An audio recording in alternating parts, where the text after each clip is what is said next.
Sweet to the bones ang isang alagang aso sa kanyang amo sa Gumaca, Quezon.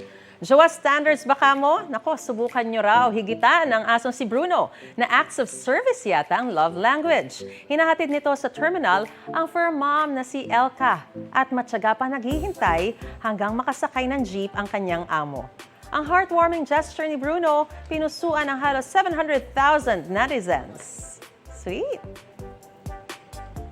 Oh, tong! At feeling playful naman ang asong si Lucky from Lubao, Pampanga. Kitang enjoy ang aso habang nakikipaglaro sa isang alimango.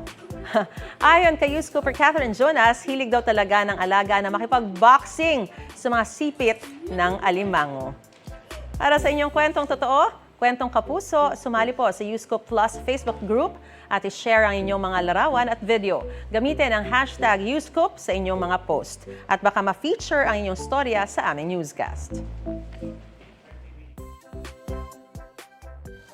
Gusto mo bang mauna sa mga balita? Mag-subscribe na sa GMA Integrated News sa YouTube at tumutok sa unang balita.